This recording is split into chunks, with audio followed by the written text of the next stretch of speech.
ਬਿਸਮਿਲ੍ਲਾਹਿਰਰਹਿਮਾਨਿਰਰਹੀਮ। अस्सलाम वालेकुम। जी आया नो रैक्स किचन में सारे दोस्तों को खुश आमदीद। अज असी गाजरां का जूस बना रहे हैं।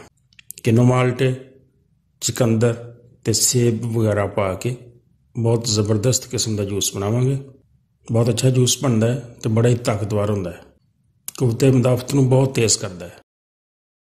अलीज़ा रेसिपी के नाम तो एक कुकिंग चैनल है। मैं गुजारिश करांगा कि उस चैनल को जरूर विजिट करो, वीडियोज़ देखो, वीडियो नूं लाइक और शेयर जरूर करो तो चैनल नूं सबसक्राइब भी करना है।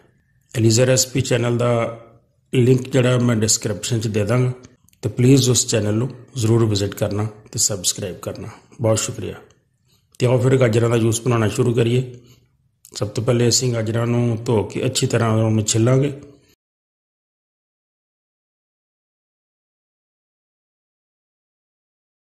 उन्हें छोटे छोटे टुकड़े बनावांगे इस तरह। तो गाजरां दे विचों किल वगैरह कट देने, यानी सफेद हिस्सा जड़ा उन्होंने अलहदा कर देना। तो माल्टियां नूं भी छिल लैने।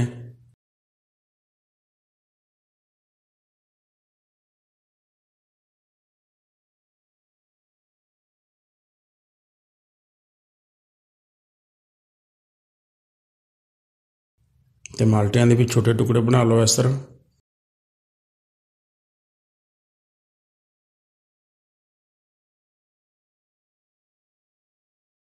तो चुकंदर नूं छिलांगे।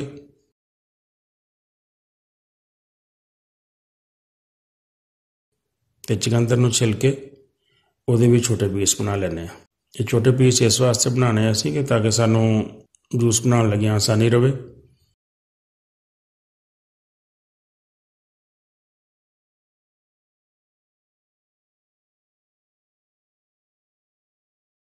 सेब दे भी इस तरह छोटे छोटे टुकड़े बना लो।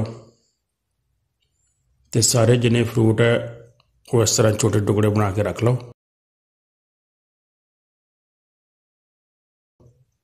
हुण असीं इन्हां दा जूस बना लैने। जूसर मशीन थोड़े थोड़े करके तुसीं इस तरह फ्रूट पाउंदे जाओ, गाजरां भी पाउंदे जाओ तो जूस बनाते जाओ। इस तरह आहिस्ता आहिस्ता तुसीं सारे फ्रूट का जूस बना लो। ਜਿਹੜੇ मेरे दोस्त चैनल पर पहली दफ़ा आया तो उन्होंने मेरे चैनल को हजे तक सबसक्राइब नहीं किया, तो बड़ा मेहरबानी मेरे चैनल को सबसक्राइब जरूर कर लें।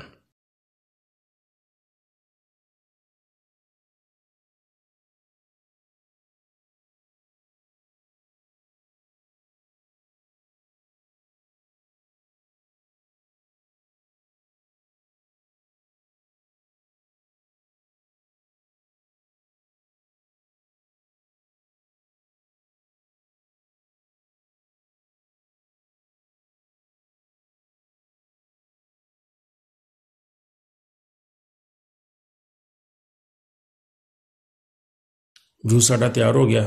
हुण असीं इहदे विच चमचे का चौथा हिस्सा काला नमक पाना है, तो इन्ना की असीं सादा नमक पाना है, तो थोड़ी जी काली मिर्च। यह चीज़ां पा के अच्छी तरह मिक्स कर लो।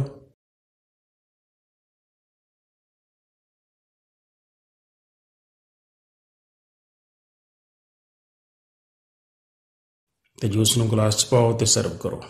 मज़े लैके पियो तो सेहत बनाओ।